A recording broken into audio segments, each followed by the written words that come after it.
Hello everyone, welcome back on my YouTube channel AJ Physics.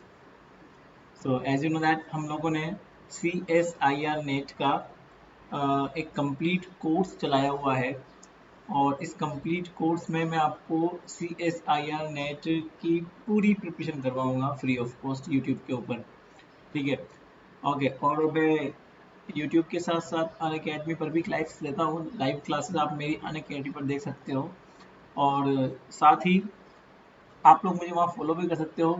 अगर आप लोग को प्रिपरेशन करना है तो आप चैनल को सब्सक्राइब करो ताकि लाइन टू लाइन आपके पास में वीडियोस आते रहें। ठीक है, और अपने फ्रेंड्स को भी शेयर करें ताकि उनको भी बेनिफिट मिल पाए। वीडियो देखने वाले की रिस्पॉन्सिबिलिटी बनती है कि वो इस वीडियो को आगे तक पहुँचाए तथा उन लोगों को बताए जो लोग एमएससी में हैं या प्रिपरेशन करना चाहते हैं। हमने बहुत इंपॉर्टेंट टॉपिक लैग्रेंजियन पढ़ लिया। ठीक है, आज मैं करवाऊंगा आपको लैग्रेंजियन के ऊपर बेस्ड क्वेश्चंस जो नेट के अंदर आए हैं ताकि आपको ये पता चल पाए कि लैग्रेंजियन कितना इम्पोर्टेंट है और उसमें से कितने सारे क्वेश्चंस नेट में आते हैं। ठीक है, और नेट में जैसे क्वेश्चंस आते हैं आपको आइडिया लग जाएगा कि किस तरह के क्वेश्चंस आते हैं। लेंथी क्वेश्चंस आएंगे सेक्शन सी में आएंगे, इजी आएंगे, छोटे आएंगे तो सेक्शन बी में आएंगे, इस तरीके से। तो आपको आइडिया लग जाएगा और आप लोग नेट के क्वेश्चंस कर पाएंगे। आज हम केवल 5 क्वेश्चंस करेंगे, उसके बाद आगे क्वेश्चंस हम लोग कल करेंगे, नहीं तो वीडियो बड़ा हो जाएगा। ठीक है, तो आज हम समझते हैं 5 क्वेश्चंस।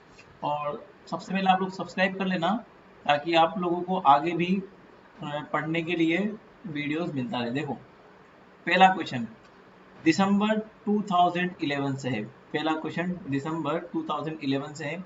एक बार आप लोग क्वेश्चन पढ़ लो, उसके बाद मैं आपको ऑप्शन दिखाऊंगा।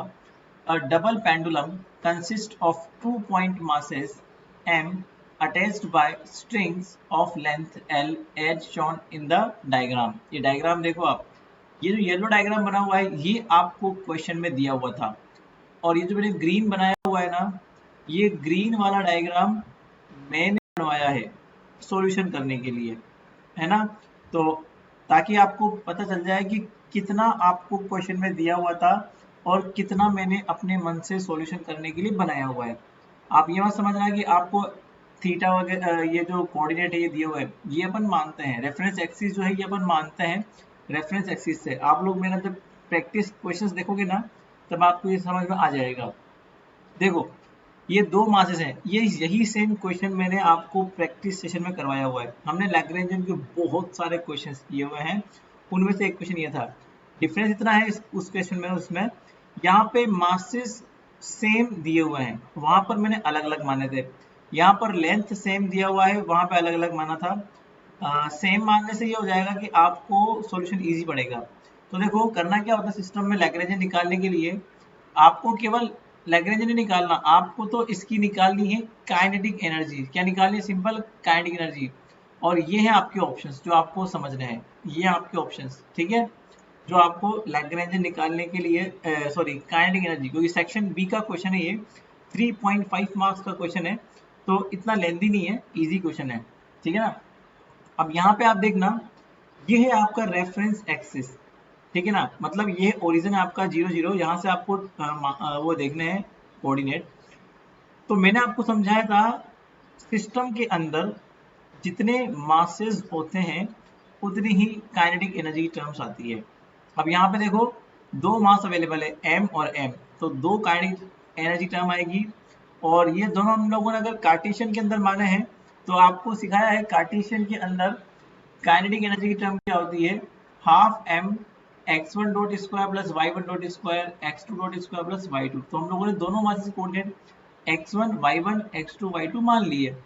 x1 क्या चीज है, मास का रेफरेंस एक्सिस से x डिस्टेंस, वो x1 कहलाता है, वो x डिस्टेंस x एक्सिस पर। y1 क्या कहलाता है, रेफरेंस एक्सिस से उसका y कोऑर्डिनेट कितना है, उसका पार्टिकल y में कितना चला, तो वो y कोऑर्डिनेट कहलाता है। ठीक है, इसी प्रकार से आप m के निकाल लो कोऑर्डिनेट x1 और y1। ठीक है ना। तो यहाँ पे आप देखना कि ये आपका मास है, ये आपका मास अवेलेबल है m, तो इसका x कोऑर्डिनेट कितना है, यहाँ पर पार्टिकल का एक्स आपको चेक करना है कि एक्स कितना है। तो आप ये एक्स चेक कर सकते हो, पार्टिकल का मैंने नीचे निकाला हुआ है। एक्स इज इक्वल टू क्या हो जाएगा, L sine theta one. Simply polar system का कार्टेशियन में ट्रांसफॉर्मेशन है, कुछ नहीं है। आप लोग ये आपके सामने ये एक दिख रहा होगा, ये एक ट्राइंगल दिखा हुआ है। इस ट्राइंगल से भी आप आइडेंटिफाई कर सकते हो कि ट्राइंगल में जब आप साइन थीटा निकालते हो तो कैसे निकालते हो, लाल बटा काका से निकाल सकते हो। तो यहाँ पे x1 बराबर क्या होता है, एल साइन थीटा वन। और y1 देखोगे तो रेफरेंस एक्सिस से नीचे की तरफ है आपका पार्टिकल, इसलिए नेगेटिव y एक्सिस पर है। ठीक है, तो नेगेटिव से y माइनस का l कोस थीटा वन। अब हमें काइनेटिक एनर्जी निकालने के लिए x1 डॉट y1 डॉट चाहिए। ठीक है ना। जब पेंडुलम मोशन करता है तो उसका L सेम रहता है, केवल उसका थीटा चेंज होता है। तो यहाँ पे जब x1 डॉट निकालेंगे, टाइम के रेस्पेक्ट में डिफरेंशिएट करेंगे इस चीज को, तो केवल L कांस्टेंट रहेगा, थीटा वन का हो जाएगा डिफरेंशिएशन, साइन का होता है कोस और थीटा वन डॉट। ठीक उसी प्रकार से कोस का होता है साइन, जैसे आप यहाँ निकालोगे, है ना। तो आप जब यहाँ निकालोगे, देखो इधर, आप जब यहाँ निकालोगे तो आपको निकालना है y का, y1 का अगर आप डिफरेंशिएट करते हो तो y1 डॉट और बराबर l sine theta one dot. ठीक है ना, क्योंकि कोस का होता है माइनस साइन, तो माइनस माइनस प्लस, तो y1 डॉट हो जाएगा l sine theta one dot. यही दोनों वैल्यू x1 डॉट की y1 डॉट की ऊपर रख दो, तो l स्क्वायर आ जाएगा, थीटा वन डॉट कॉमन आ जाएगा, sine square theta one plus cos square theta one आ जाएगा। तो ये पहली टर्म तो निकल गई। सेकंड टर्म देखना, दूसरा पार्टिकल का रेफरेंस एक्सिस से डिस्टेंस निकालनी है आपको। तो ये आपकी रेफरेंस एक्सिस है, ठीक है ना। ये आपका m पार्टिकल अवेलेबल है, ठीक है। ये आपका क्या है, l साइन थीटा टू, और ये आपके पास में क्या है पहले से, l साइन थीटा वन। तो कंप्लीट डिस्टेंस कितनी हो जाएगी, यहाँ की रेफरेंस एक्सिस से कंप्लीट डिस्टेंस, यहाँ से लेके यहाँ तक की डिस्टेंस कितनी हो जाएगी, L sine theta one plus L sine theta two. तो हमारे पास ये x2 निकल जाएगा। सिमिलर में आप y निकाल लोगे, y निकालने के लिए आप लोगों ने ये निकाल लिया l कोस थीटा टू, और यहाँ निकाल लिया आपने पहले ही l कोस थीटा वन। ठीक है ना, तो यहाँ से यहाँ तक कितना हो जाएगा, l cos theta one plus l cos theta two, और वो नेगेटिव एक्सिस में है, इसलिए हम लोग इसको नेगेटिव में लेके चलेंगे। बस फिर आप डिफरेंशिएट कर दो, तो L कांस्टेंट है, केवल थीटा वन और थीटा टू ही चेंज होंगे, तो इन्हीं का डिफरेंशिएशन होगा, theta one dot theta two dot sine जो भी है। फिर दोनों का स्क्वायर सम कर दिए, यहाँ पुट कर दो, तो स्क्वायर सम करके आप पुट करोगे तो वही इन दोनों का स्क्वायर होगा। तो जब स्क्वायर सम करोगे तो ऑब्वियस बात है A square plus B square plus two A B, नीचे वाले भी A square plus B square plus two A B. तो इन दोनों का जब स्क्वायर होगा तो वही cos square theta one plus sine square theta one एक हो जाएगा, केवल थीटा वन डॉट बच जाएगा। ठीक उसी प्रकार से थीटा टू डॉट बच जाएगा यहाँ पे। ओके, तो केवल बच जाएगा two theta one theta two, और सिमिलर में अब यहाँ पे आप देखो इसकी वैल्यू कितनी हो गई, वन हो गई, ये वन हो गई। वन होते ही नीचे देखो क्या हो जाएगा, half M L square theta one dot plus half M L square theta one dot square plus theta two dot square plus twice of theta one dot theta two, like this. अब यहाँ पे देखो half M L square यहाँ भी है, half M L square यहाँ भी है, तो थीटा वन डॉट दो बार आ रहा है, तो क्या हो जाएगा, twice of theta one dot square plus theta to. ये आपको आंसर दिख जाएगा, ऑप्शन नंबर बी आपके सामने अवेलेबल है, तो ऑप्शन नंबर बी रहेगा। दूसरा क्वेश्चन देखते हैं, दिसंबर 2011 में आया था, और ये अभी आया था सेक्शन बी के अंदर, मतलब 3.5 मार्क्स में एक क्वेश्चन आया था। अ particle of mass m moves inside a ball, ball जानते हो कटोरी होती है। If the surface of ball is given by the equation z square, z is equal to 1 by 2 a x square plus y square, where a is a constant, the Lagrangian of the particle। देखो options देख के आपको ऐसा लगेगा, Lagrangian निकालने के लिए, sorry question देख के आपको ऐसा लगेगा कि ये तो कार्टेशियन का सवाल है, बट ऑप्शन देख के आपको ऐसा लगेगा कि ये तो स्फेरिकल का सवाल है। ठीक है, क्वेश्चन पढ़ के आपको लग रहा है कि कार्टेशियन का है, ऑप्शन देख के लग रहा है कि स्फेरिकल का है, बट एक्चुअल में उसकी लैंग्वेज पढ़ो आप लोग। लैंग्वेज ये बोल रही है कि पार्टिकल आपके बाउल में रोटेट कर रहा है, देखो ऐसे रोटेट कर रहा है, मैंने डायग्राम बनाया हुआ है ब्लैक ब्लैक कलर में, देखो पार्टिकल रोटेट कर रहा है। तो डायग्राम में आप देखो जब पार्टिकल मोशन करेगा तो वो ऐसे ऐसे स्पाइरल मोशन करता हुआ नीचे आएगा या फिर ऊपर जाएगा। तो आप खुद समझ जाओ पार्टिकल की मोशन किस फॉर्मेट को पूरा कर रही है। इस सवाल में एक खास बात है, आपको कोऑर्डिनेट सिस्टम पहचानना है। पार्टिकल का मोशन किस कोऑर्डिनेट सिस्टम में सुटेबल रहेगा, वो रहेगा सिलेंड्रिकल में, क्योंकि पार्टिकल के पास में रेडियस है, दिख रहा है आप लोगों को, ये रेडियस है अवेलेबल पार्टिकल के पास में, है ना। पार्टिकल जब ऊपर नीचे हो रहा है तो उसके पास हाइट अवेलेबल है, और जब वो राउंड कर रहा है तो थीटा अवेलेबल है। इसका मतलब दो डिस्टेंस है, दो डिस्टेंस है और एक एंगल है, तो दो डिस्टेंस और एक एंगल वाला सिस्टम कौन सा होता है, वो होता है सिलेंड्रिकल, ठीक है ना। तो मुझे यहाँ पर काइनेटिक एनर्जी निकालने के लिए यूज करना पड़ेगा सिलेंड्रिकल सिस्टम। हम लोगों को पता है सिलेंड्रिकल में काइनेटिक एनर्जी किस कैसे वेरी करती है। अब यहाँ पे पार्टिकल एक ही है तो एक ही टर्म आएगी, तो half M rho dot square plus rho square five dot square Z dot square, जहाँ पे रो कहलाती है इसकी रेडियस। तो यहाँ पे ऑप्शन में आपको डिस्टेंस जो है वो r दिख रही है ना, तो इसलिए मैंने रो को r से रिप्लेस कर दिया फ्रॉम द ऑप्शंस। ऑप्शन देख देख के आप कर सकते हो। अब यहाँ पे क्वेश्चन में दिया हुआ है z बराबर क्या है आपके पास में, half a X square plus Y square. अभी एक्स वाई तो कार्टेशियन में है और हम लोगों ने सिलेंड्रिकल यूज में लिया है, तो हम लोगों ने कार्टेशियन को सिलेंड्रिकल सिस्टम में ट्रांसफॉर्म कर दिया। हम लोग जानते हैं ट्रांसफॉर्मेशन क्या होते हैं, x बराबर r cos थीटा और y बराबर r sin थीटा, ये होते हैं transformation from the spherical from the Cartesian to cylindrical. दोनों वैल्यू ऊपर पुट कर दो तो क्या हो जाएगा, R square cos square theta plus sine square, वो 1 हो जाएगा, तो क्या हो जाएगा 1/2 a r स्क्वायर। अब आपको यहाँ पे देखो t बराबर क्या लिखा हुआ है, t लिखा हुआ है यहाँ पे 1/2 m r dot square plus r square five dot square plus, अब यहाँ पे z डॉट की वैल्यू पुट करनी पड़ेगी आपको, तो z डॉट आप निकाल लो। यहाँ पे देखो जब पार्टिकल मोशन कर रहा है तो उसका r चेंज हो रहा है, ऊपर रहेगा तो r ज्यादा रहेगा, नीचे आएगा तो r कम होता जाएगा, मतलब r चेंजेबल है। तो हम जब z डॉट निकालेंगे तो r यहाँ पर चेंजेबल क्वांटिटी है, तो r को डिफरेंशिएट करेंगे तो 2r r dot a upon 2, तो फाइनली z डॉट बराबर हो जाएगा a r r डॉट, दिख रहा है आप लोगों को a r r डॉट, ठीक है। तो यहाँ पे आप देखना बेसिकली कि जब आपने ये किया तो z डॉट की वैल्यू पुट कर दो, रो बराबर r पुट कर दो, और यहाँ पे v बराबर क्या होता है mgz, mg और हाइट, ये आपका रेफरेंस एक्सिस मान लो। आप मान लो ये क्या है आपके पास में, ये मान लेते हैं हम लोग क्या है, रेफरेंस एक्सिस अवेलेबल है, मान लिया, ठीक है। अगर ये रेफरेंस एक्सिस अवेलेबल है तो क्या मैं इसे बोल दूं कि mgz, ठीक है ना, हाइट कितना है उसका z है, तो यहाँ पे हम लोगों ने पार्टिकल को एक बार स्टेबल किया कोऑर्डिनेट निकालने के लिए और हाइट मेजरमेंट ले ली, उसकी कितनी होती है mgz। z का फॉर्मूला आपको ये दिख रहा है यहाँ पे, z बराबर 1/2 a r स्क्वायर है, वैल्यू पुट कर दो, t और v की वैल्यू ऊपर पुट कर दो लैग्रेंजियन में। अब ये मैंने हाईलाइट किया हुआ है रेड पेन से, मतलब कि r डॉट स्क्वायर यहाँ से कॉमन आ रहा है, दोनों स्टेप से कॉमन ले लो, जो बचेगा वो आपका आंसर है, that is option number D. बड़ा सिंपल सा क्वेश्चन है, कोई दिक्कत वाली बात नहीं, बस आपको कोऑर्डिनेट सिस्टम पहचानना है, कुछ नहीं है। Question number 3, three particle of equal masses m are connected by two identical, ये आया था दिसंबर 2012 में। तो three particle equal mass m are connected by two identical massless springs of stiffness constant.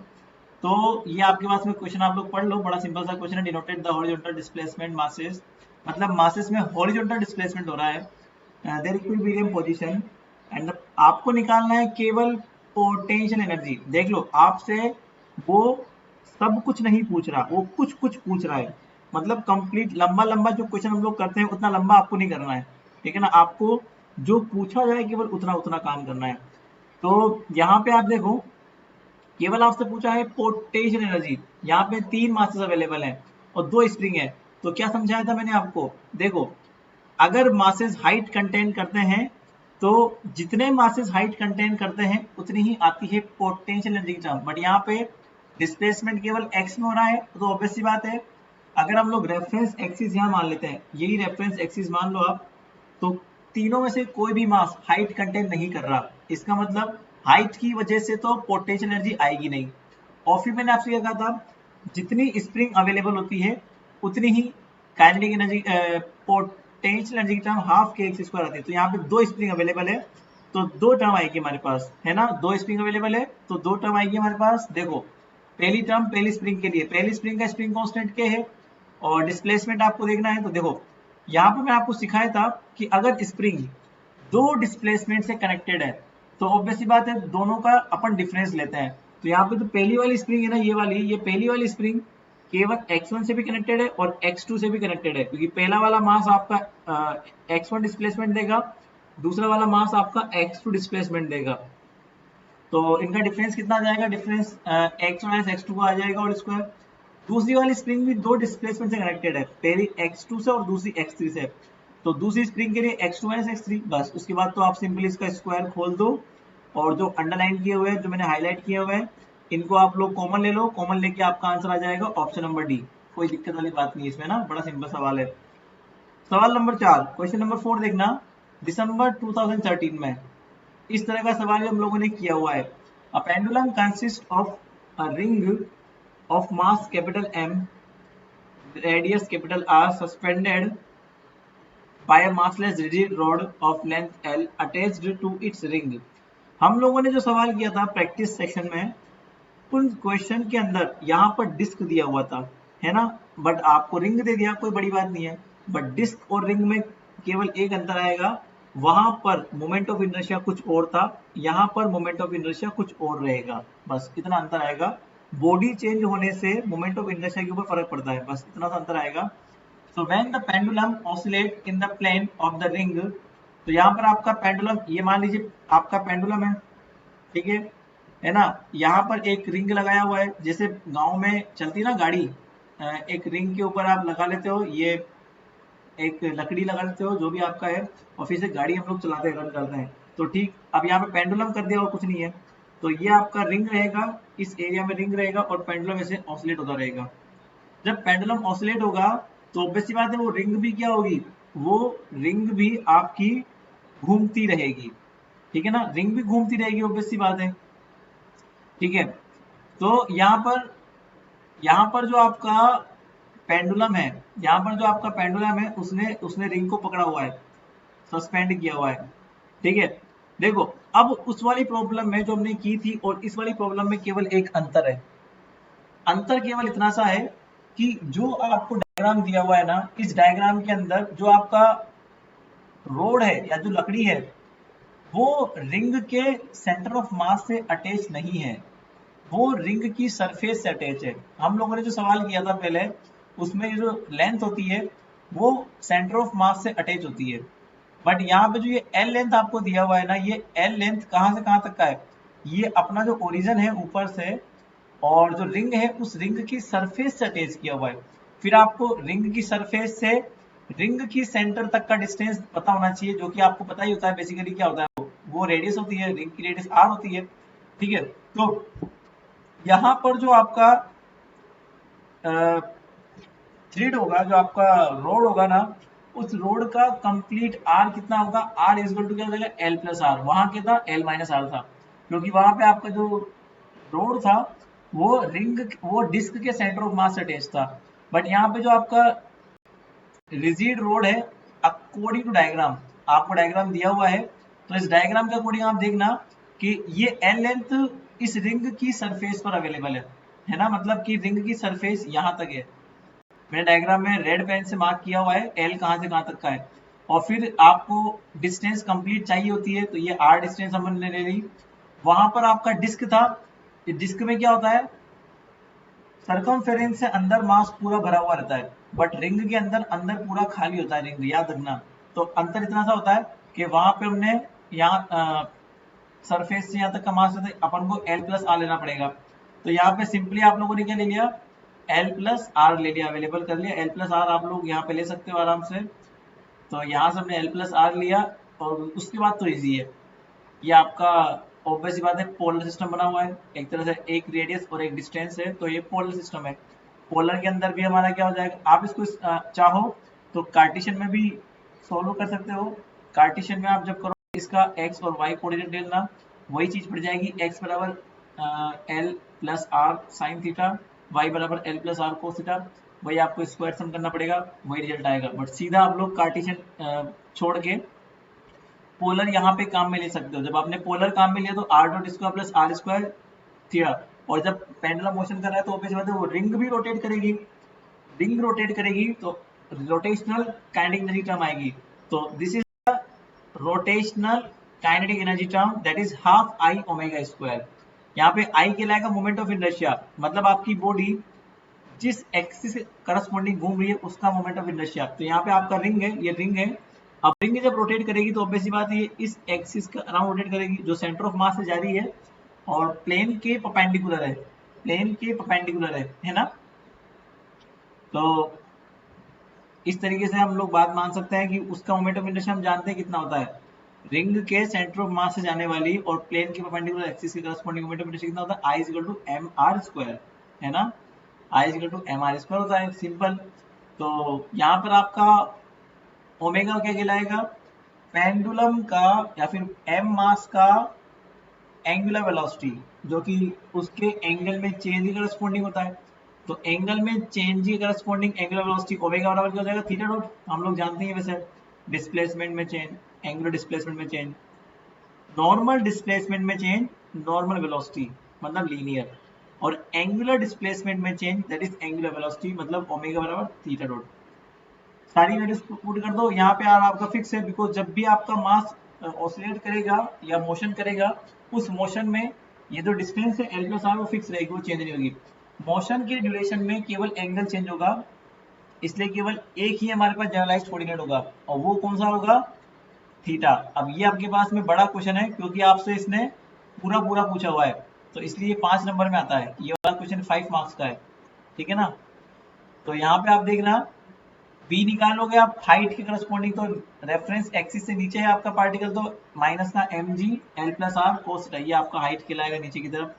ये जो आपका हाइट है जो मैंने आपको डोनेट किया, ये नोट ये किया हुआ है मैंने आपको, देखो इधर l plus are cos theta. तो यहाँ पे आप v बराबर निकाल लेना माइनस का m g l plus are cos theta. तो लैग्रेंजियन आप निकालोगे तो क्या हो जाएगा t माइनस वी, और ये आपने t minus v simply solve कर लिया, t की वैल्यू पुट कर दी और v की वैल्यू पुट कर दी। इसमें देखो लैग्रेंज में केवल एक ही चीज है जो चेंज हो रही है वो है थीटा, तो केवल थीटा करस्पॉन्डिंग आएगी इक्वेशन ऑफ मोशन। हम जानते हैं अगर q के जनरलाइज्ड कोऑर्डिनेट होता है तो लैग्रेंजियन इक्वेशन ऑफ मोशन क्या होती है, d upon D delta L upon delta Q K dot minus delta L upon delta Q K. यहाँ पर केवल थीटा चेंजेबल क्वांटिटी है इसलिए थीटा ही कहलाएगा जनरलाइज्ड कोऑर्डिनेट और उसी के करस्पॉन्डिंग आएगी लैग्रेंजियन इक्वेशन ऑफ मोशन। ये मैंने निकाल लिया, आप देखो। तो पहले आपको लैग्रेंजियन को थीटा डॉट के करस्पॉन्डिंग डिफरेंशिएट करना पड़ेगा।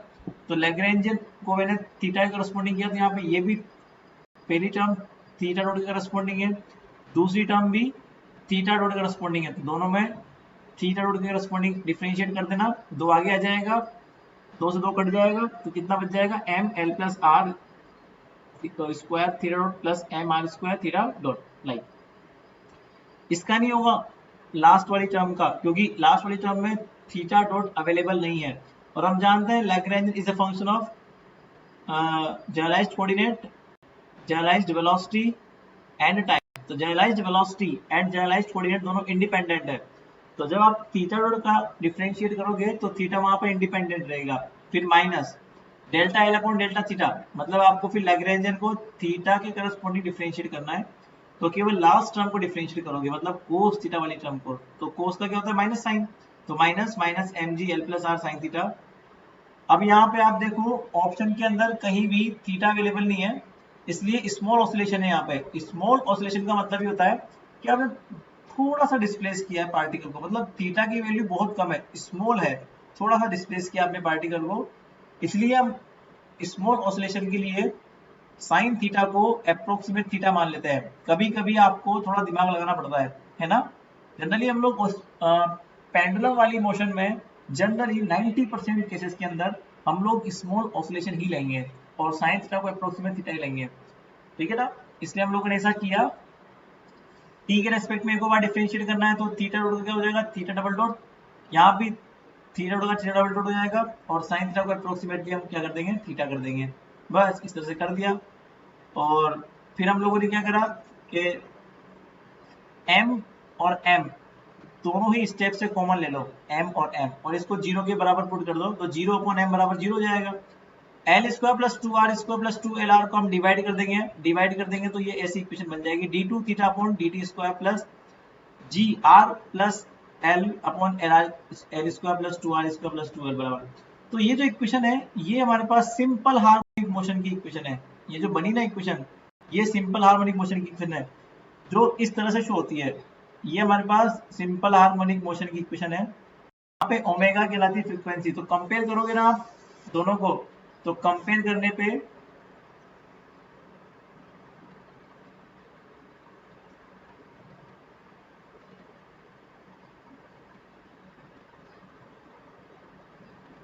देख लो आप, ठीक है ना।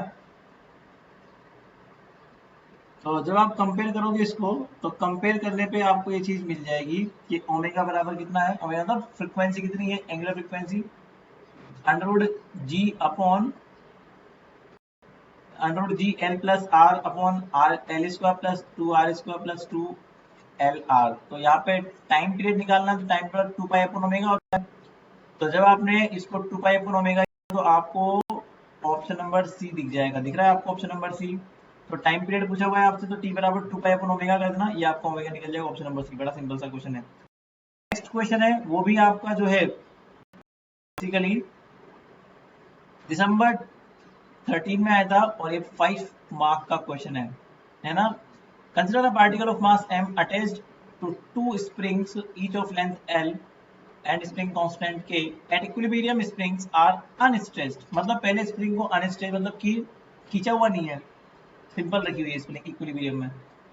If the particle of given small displacement, एक ये आपको दिया हुआ है m मास का पार्टिकल। ये जो येलो डायग्राम है ये आपको दिया हुआ है, और ये जो ब्लू डायग्राम है ये मैंने बनाया हुआ है, क्योंकि पार्टिकल की मोशन का स्टडी करने के लिए हमें पार्टिकल को मोशन में लेके आना पड़ेगा। इसलिए सेकंड डायग्राम जो मैं बनाया ना, m पार्टिकल को x डिस्प्लेसमेंट से डिस्प्लेस कर दिया मैंने m पार्टिकल को x डायरेक्शन में डिस्प्लेस्ड कर दिया, m पार्टिकल को, ठीक है ना। तो आपकी जो स्प्रिंग है, आपकी स्प्रिंग की लेंथ जो है थोड़ी सी बढ़ गई। ऑब्वियसली बात है, जब स्प्रिंग स्ट्रेच होती है तो उसकी लेंथ बढ़ जाती है। तो आप डायग्राम में देखना कि आपको ये स्प्रिंग दिख रही होगी, मैंने m पार्टिकल को स्ट्रेच किया तो x डायरेक्शन में, तो उसकी स्प्रिंग की जो लेंथ है वो आफ्टर स्ट्रेचिंग इंक्रीज हो गई। कितनी हो गई, under L square plus x square.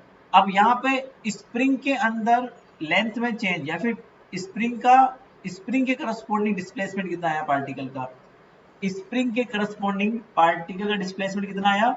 आप लोग जानते हो, हम लोग ने स्प्रिंग इतना पढ़ा हुआ है, स्प्रिंग में आप लोग देखते हो कि जो डिस्प्लेसमेंट होता है पार्टिकल का वो क्या होता है, स्प्रिंग की बिफोर स्ट्रेचिंग लेंथ और आफ्टर स्ट्रेचिंग लेंथ का डिफरेंस होता है।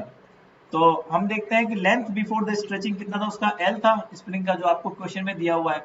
और जब मैंने इसको स्ट्रेच किया, क्योंकि उसकी मोशन का मुझे स्टडी करना है, तो स्ट्रेच तो करना पड़ेगा उस पार्टिकल को। और सबसे इजी उसने दिया हुआ है कि स्मॉल डिस्प्लेसमेंट कहां पर हुआ, उसका एक्स एक्सिस में हुआ।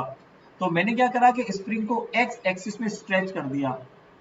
तो यहाँ पर जो डिस्प्लेसमेंट है, अब आप कई बच्चे क्या करते हैं कि ये डिस्प्लेसमेंट को सीधा x लिख देते हैं, बट यहाँ पे जो डिस्प्लेसमेंट आता है ना, वो आता तो है, बट वो डिस्प्लेसमेंट आता है स्प्रिंग के करस्पॉन्डिंग कितना है। तो स्प्रिंग के करस्पॉन्डिंग पार्टिकल का डिस्प्लेसमेंट क्या कहलाता है, स्प्रिंग की लेंथ में चेंज, ठीक है ना। तो स्प्रिंग की लेंथ में चेंज कितना आया, आफ्टर स्ट्रेचिंग माइनस का बिफोर स्ट्रेचिंग, जो स्ट्रेच करने के बाद चेंज आया वो इतना ही आया, ठीक है ना। तो बस इसके बाद अगर आप ये रामायण समझ गए तो फिर कोई दिक्कत नहीं है। स्प्रिंग की लेंथ में चेंज निकाल लिया मैंने, मतलब पार्टिकल का डिस्प्लेसमेंट निकाल लिया करस्पॉन्डिंग टू द स्प्रिंग, ठीक है। आपको डिस्प्लेसमेंट में x नहीं लिखना है, क्योंकि x डिस्प्लेसमेंट ये मैंने यहाँ पे ओरिजिन मान लिया, मतलब रेफरेंस पॉइंट मान लिया पार्टिकल का। तो ये पार्टिकल के कोऑर्डिनेट है, और जितनी स्प्रिंग होती है उतनी पोटेंशियल एनर्जी की टर्म आती है। तो दो स्प्रिंग है, इसलिए दोनों के लिए मैंने लिख दिया हाफ के डिस्प्लेसमेंट का स्क्वायर प्लस हाफ के डिस्प्लेसमेंट का स्क्वायर। दो स्प्रिंग है हमारे पास। जो आपका मास m है वो रेफरेंस एक्सिस के ऊपर रखा हुआ है। ये देखो, ये आपका रेफरेंस एक्सिस है, मतलब यहीं पर आपका ओरिजिन है। तो आपका पार्टिकल जो है m मास का, वो रेफरेंस एक्सिस के ऊपर ही रखा हुआ है, इसलिए इसका जो हाइट है वो 0 है। तो m मास हाइट कंटेन कर ही नहीं रहा, तो इसलिए हाइट की वजह से तो कोई आपकी टर्म आएगी नहीं।